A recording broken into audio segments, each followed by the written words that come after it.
Bismillahirrahmanirrahim. Assalamualaikum warahmatullahi wabarakatuh. Kami di sini akan menjelaskan tentang perencanaan yang kelompok kami kerjakan. Di sini ada beranggotakan, ada Arif Gunawan, ada saya sendiri, Muhammad Akbar Pratama, dan ada juga Emilia Fitri Alpati. Oke, next. Ya, di sini perusahaan kami yaitu yang bernama Here5 Engineering yang beralamat di Jalan Holis nomor 60, 114 Bandung. Tanggal didirikannya 4 Juni 1999 dan jumlah tim kerjanya yaitu ada 20 karyawan.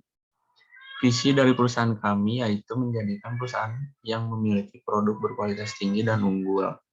Dan misinya mengutamakan permintaan konsumen membuat produk dengan sebaik mungkin, membuat produk cepat dan maksimal. Oke, next.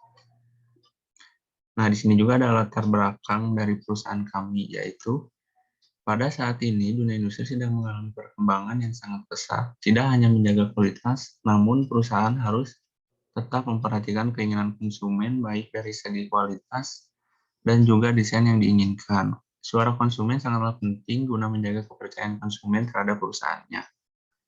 Oke, next. Riset pasar dilakukan agar dapat mengetahui dongkrak seperti apa yang diinginkan dan konsumen membutuhkan fitur tambahan atau tidak. Maka dari itu, riset pasar ini sangat diperlukan untuk membantu perusahaan dan memenuhi kebutuhan konsumen. Produk yang dijadikan bahan riset dan perancangan kali ini adalah dongkrak jembatan. Next. Nah, di sini ada penetapan tujuan perancangan produk. Next, yang dimana di sini tuh inputnya kami memberikan kuesioner kepada responden untuk diisi sesuai keinginan masing-masing dan kami rekap semua itu, pertanyaan-pertanyaan dari konsumen dan jawabannya kami pilih-pilih dan diambil yang paling sering ditanyakan dan dijawab oleh responden. Next. Nah, di sini kami menginterview salah satu responden. Di sini ada contohnya sebagai berikut. Ya, next. Nah, di sini rekap kebutuhan konsumen di mana ini juga sama, yang paling sering dijawab oleh konsumen rata-rata itu kebutuhan konsumennya seperti berikut. Dan juga ada pengelompokan kebutuhan konsumen berdasarkan kemiripannya. Nah, di sini biasanya konsumen ingin meminta yang seperti ada di slide berikut. Itu rata-rata konsumen yang paling sering diisi dan yang paling ingin dibutuhkan oleh para konsumen. Kebutuhan konsumen berdasarkan kemiripannya, di sini ada 5, yang dimana ada kokoh, harga, desain, praktis, dan nyaman. Oke, next. Nah, outputnya sendiri yaitu ada pohon tujuan, black box. Black box itu ada 2, yang pertama ada black box. Yang kedua ada transparent box. Kemudian ada penetapan spesifikasi. Ya, langsung ke proses yang selanjutnya, yaitu ada proses perancangan produk. Ya, next. Nah, di sini di proses perancangan produk itu ada inputnya, yang dimana ada pohon tujuan. Nah, di pohon tujuan ini, yang tadi ada 5 kami ambil dari para konsumen itu, dijabarkan kembali dari desain, ada sebagai berikut, ada pemilihan fitur, pemilihan warna, pemilihan ukuran kokoh, ada pemilihan material, rangka, dan pemilihan material kaki. Kalau di harga, ada pemilihan fitur, pemilihan kualitas bahan. Praktis, di sini ada penetapan mekanisme kerja dan pemilihan fitur. Dan yang terakhir nyaman. Nyaman itu ada 2, ada pemilihan bentuk handle dan pemilihan ulir. Nah, kalau di sini ada yang black box, yaitu ada gaya torsi, terus keluar menjadi gerak translasi atas ke bawah. Dan di sini ada transparan box, yaitu penggunaan memberi gaya torsi pada dongkrak, kemudian handle diputar dengan menggunakan gaya angular, dongkrak bergerak dengan adanya gaya linear, dongkrak dapat bergerak secara translasi atas ke bawah dan keluar menjadi dongkrak bergerak secara translasi atas ke bawah. Nah, spesifikasi di sini kami menentukan berat produk, beban yang diangkat, tinggi, dan harga. Nah, spesifikasinya ada sebagai berikut. Oke, next. Nah, sekarang masuk ke proses, yaitu ada pembagian alternatif. Di sini biasanya konsumen ingin memilih karakteristiknya itu sebagai berikut ya, ada contohnya seperti pemilihan fitur. Nah, pemilihan fiturnya itu konsumen biasanya ingin yang ada menggunakan display, ada yang ingin menggunakan roda tambahan, dan juga remote control. Kalau warna, itu bisa disesuaikan lagi ke kebutuhan konsumennya. Kemudian ada pemilihan ulir, ada pemilihan ukuran di mana biasanya konsumen berbeda-beda untuk kebutuhannya. Jadi kami masukkan di sini ada yang ukuran 1 ton, 2 ton, dan 1,5 ton. Untuk pemilihan material sendiri, biasanya konsumen ingin material yang tahan lama. Nah, di sini maka konsumen rata-rata menjawabnya ingin menggunakan besi, stainless steel, dan juga aluminium. Nah, pemilihan kualitas bahan biasanya konsumen ingin yang kuat, anti karat, dan juga ringan. Untuk penetapan mekanisme kerjanya, konsumen memilih ingin manual dan juga otomatis. Untuk pemilihan bentuk handle, di sini ada bermacam-macam yang konsumen inginkan, yaitu ada bentuk yang bulat, bentuk bulat es, dan juga bulat panjang. Untuk pemilihan ulir sendiri, kami sarankan untuk baut ulir sebagian dan baut ulir penuh. Ya, next. Nah, di sini ada outputnya juga, yaitu rekapitulasi alternatif terpilih. Di mana di sini ada karakter engineer, yaitu ada 8 ya. Yang pertama ada pemilihan fitur, pemilihan warna, pemilihan ukuran, pemilihan material, pemilihan kualitas bahan, penetapan mekanisme kerja, pemilihan bentuk handle, dan pemilihan ulir.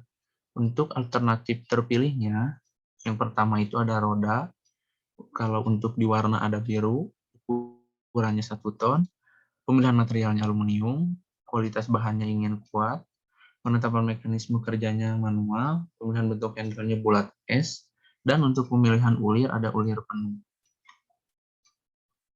Nah, di sini juga ada outputnya yaitu sketsa produk. Di sini yang kami sudah rundingkan yaitu sketsanya seperti berikut ya, seperti yang ada di slide. Oke, next. Nah, di modul 3, di sini ada proses perancangan produk secara rinci. Ya, next. Nah, di sini ada sampel data antropometri setelah dikonversi. Yang pertama ada TDT.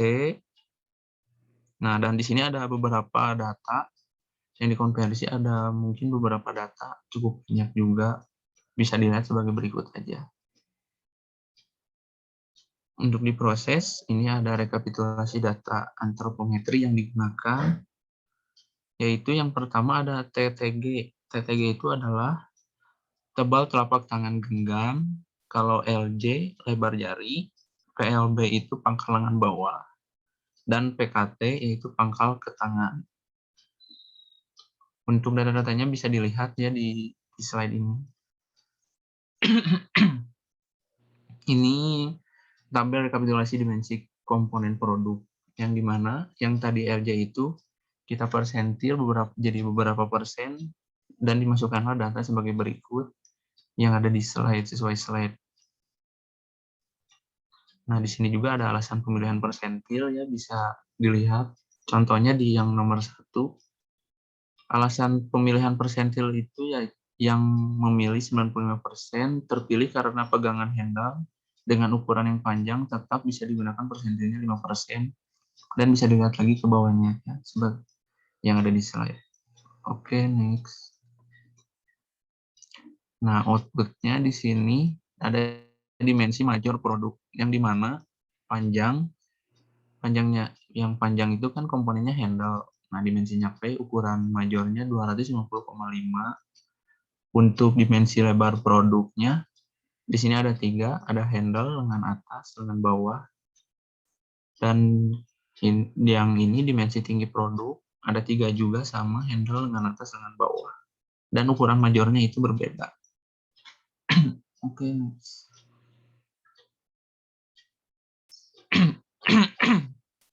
Nah, di sini ada gambar teknik yang dimana ini sudah menjadi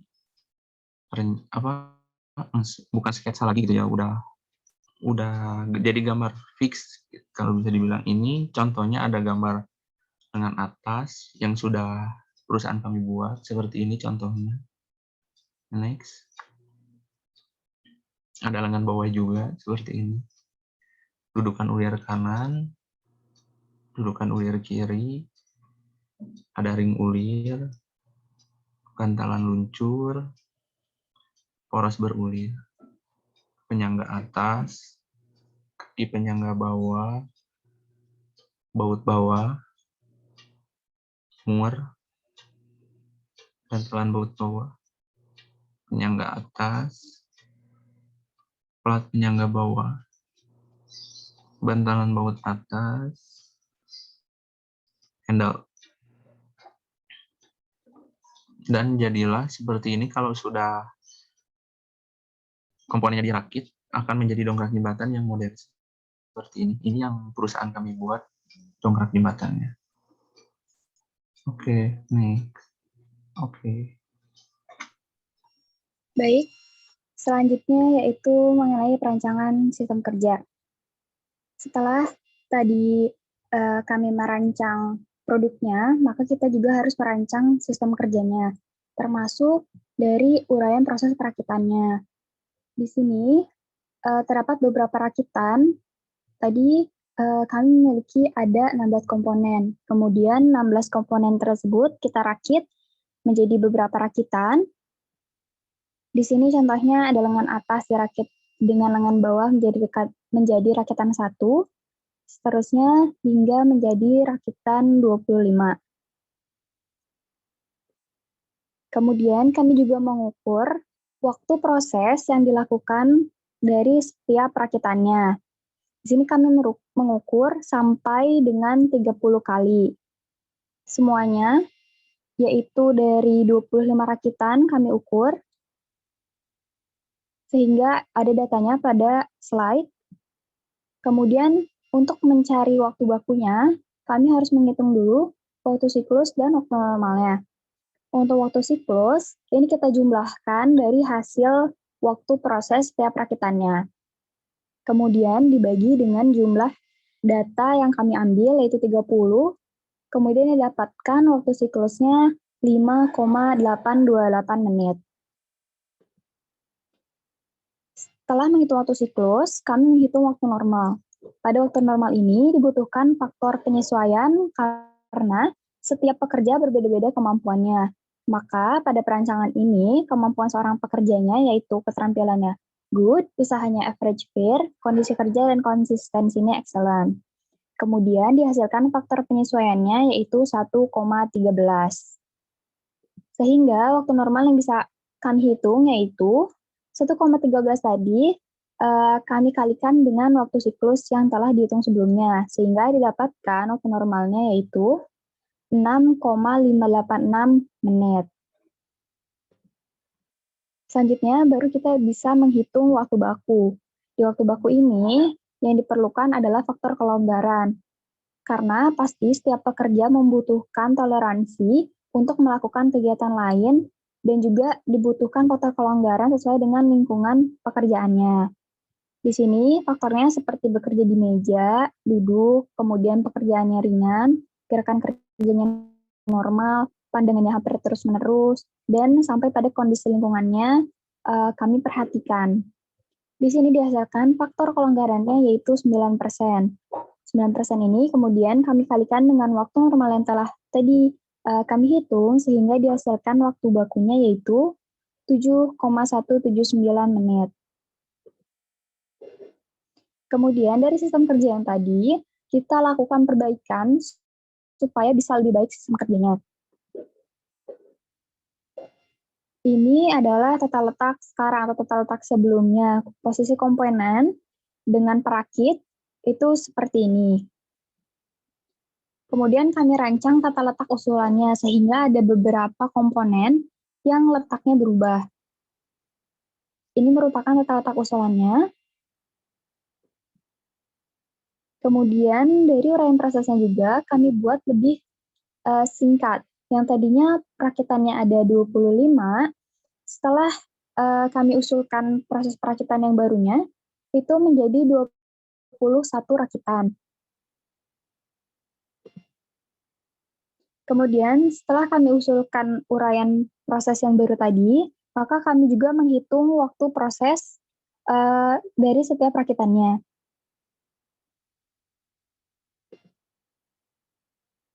Setelah dihitung datanya, maka kami buktikan dengan cara membuat peta-peta kerja. Di sini ada salah satunya itu peta proses operasi.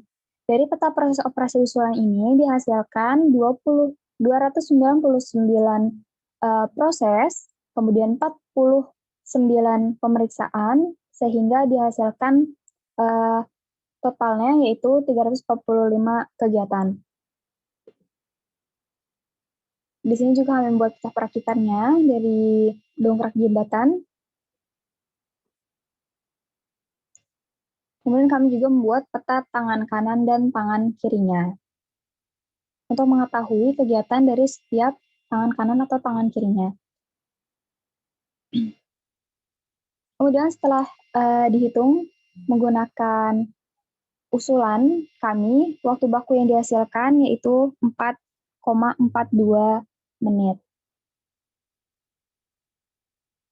Kemudian kami juga harus mengetahui apakah usulan kami berhasil atau tidak, itu dengan menggunakan pengukuran performansi sistem kerja.